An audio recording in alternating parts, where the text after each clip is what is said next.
Okay. It's way hillier than I thought it would be. Oh yeah. So what's going to happen now is that they're going to start at that corner there. That's what they were talking about. Okay. They're going to draw a fire line this way slowly, and then they're going to draw down that line over there. You can see where the mow strip is.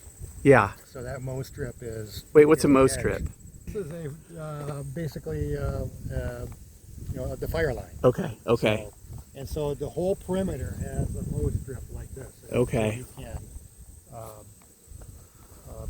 protect yourself from the fire. So this is about 11 acres that they're going to burn. That's what she said. I think it's more than that. I'm not sure. That I have a different measurement. And there we go. Now we can tell which direction the wind's definitely coming from. It's coming to our face. Well, what happens now is that they're going to burn here, and it's going to go real slow into the prairie. Brief history of this land and why we're burning today. Okay, so I've been on this property 30 years. When we moved here, this area was in the Conservation Reserve Program. And 30 years ago, it was brome grass and some legumes. And Okay. that was all the requirement was. I mean, that was one of the only, Right. that was like a minimum requirement. Okay. I moved in, and over time, I assumed the CRP contract and then renewed it a few times. And over time, I decided that I would like to have reconstructed prairie, which is also part of the Conservation Reserve Program. Okay. And so I always went with a high diversity mix, and slowly over time, got sections of the 30 acres total put into CRP, or put into prairie. Yeah. Why did you decide to go with reconstructed prairie as an option? Well, I just got interested in prairie, really wanted to get a peek into the past Nice. by doing it myself. And even these reconstructed prairies, from what you read, might be just a small vestige of what the actual original prairie looked like. Yeah. But anyways, that's the best we can do, so that's what I'm doing. That's awesome. I love that. Wow. And so just 2 weeks ago, this is still fairly green, right? The change came pretty quick. Well, yeah, and I think now in the last few weeks, the Indian grass headed out, and this was usually the last of the grasses in my experience to head out. Okay. And so it changes, as the season progresses, the whole prairie changes. So the big blue stem, popped up, starting in June, which is here. Yep. And then you can start seeing it, and then the Indian grass is still pretty low, and then finally it heads up, and then you get a whole different color. Yeah. In terms of what the prairie looks like. It's so nice to see that succession, how it like changes every Yeah. 2 to 3 weeks. Yeah. It's really So we had a nice. lot of plants or flowers that were blooming over time, and Thank you. yeah.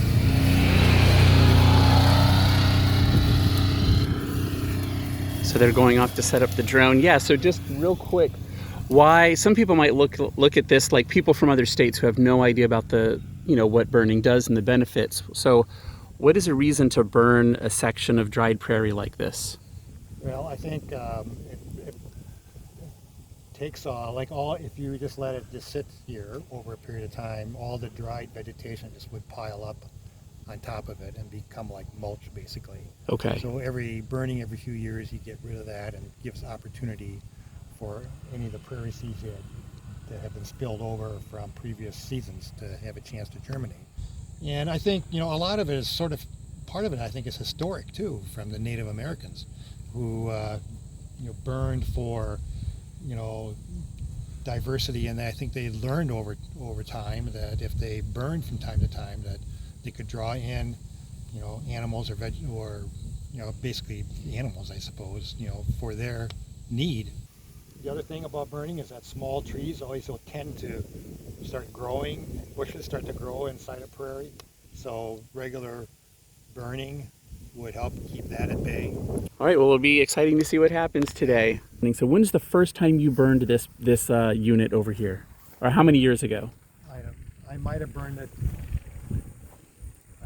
20 or 25 years ago. I think I did it before it was prairie, just sort of in preparation for seeding. Wow, So that okay. might have been, I couldn't tell you exactly. And so after the first burn that you did you notice a big difference? No, because we did not put prairie seeds in yet. We were just burning off Okay. what was there. So when the cedar, when they came in to drill the seed, that we didn't have any vegetation to go over. Okay. And I think, and then, well, I mean, actually before that, you have to spray the brome grass out, which was probably what it was. Yeah. So then it's fresh brome. You get a lot cleaner spray. And From the point at which you decided, I want to help this land convert back to prairie, how many years was it until you really felt like, okay, now we're getting somewhere. Now I'm seeing what I thought I would see. it's a slow process, probably 5 years. 5 years, yeah.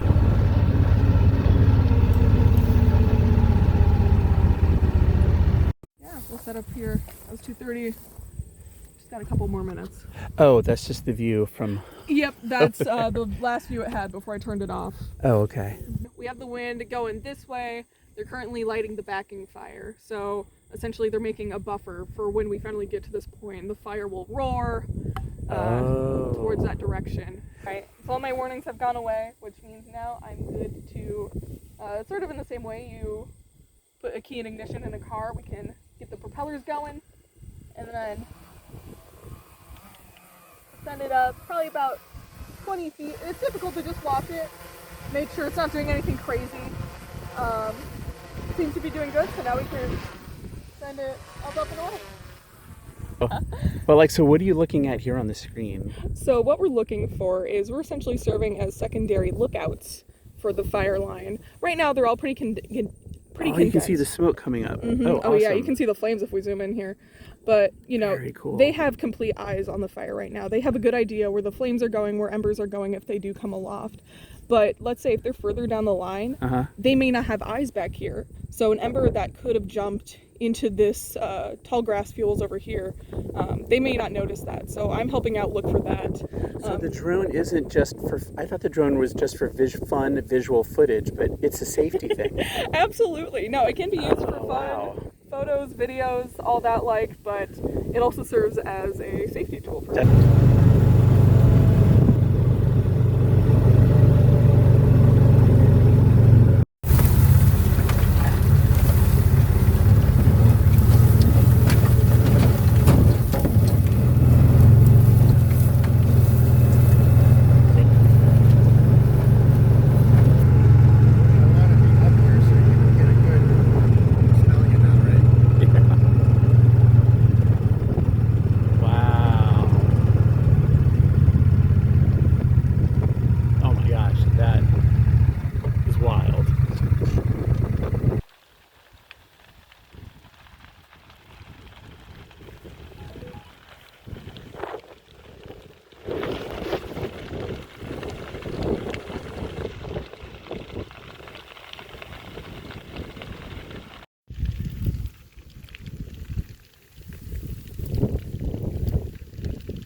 You were saying we can see here the difference between this land that was in cultivate. All of this used to be in cultivation, right? Correct. But you're saying that part over there restored differently than this.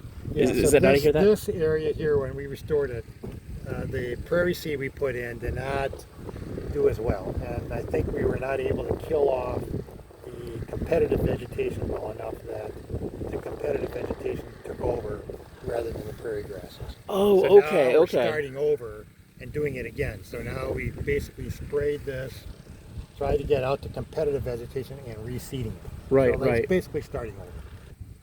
But we do have good stuff that's left over. Like there are prairie grasses in here, and we're seeing the Monarda. But we're not really trying to kill that stuff because that's kind of, why not keep what's good? Yeah, Yeah. So it's like getting a head start on the replanting.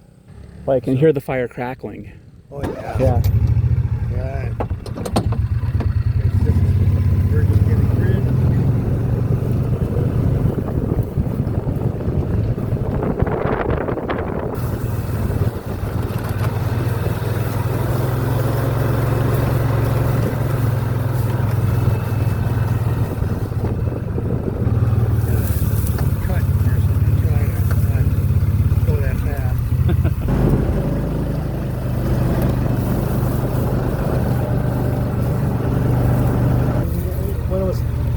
after it went into CRP, it probably looked similar to that. This was just hayed, and so it may have looked like this stuff down here that the farmer that came to hay at this machine broke down. I'm still hoping he comes back out and finishes haying this fall yet, but Right. it would look like this. Okay. The bottom stuff.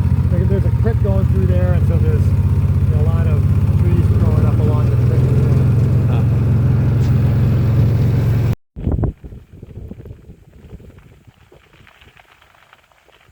Wow, that's so different. That is really fast. You see the wind's definitely carrying it, and it's going in the right direction. It doesn't get old. Wow.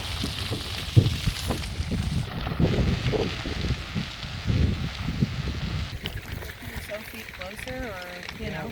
We were getting a pretty good view from up here. If we went down, I didn't see as much, so we stayed up here. Yeah, no, that makes sense. Yeah, you're also fine to stay down here, but if you wanted to get a little closer to the flames, Oh. you can. Yeah. Sure. Not right there, but, but you know, just a little closer, maybe towards the bottom of the hill, something like that. And it's left our realm to jump out. Yeah, I'm really glad. It's like a spring burn. Yeah, I'm very, very glad.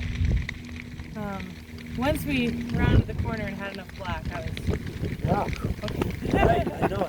It's slow going to get the protection, to get the buffer. Mm-hmm. So that's Now cool. it's not. now it's smooth sailing.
Hey, Grace. Hey, what's up?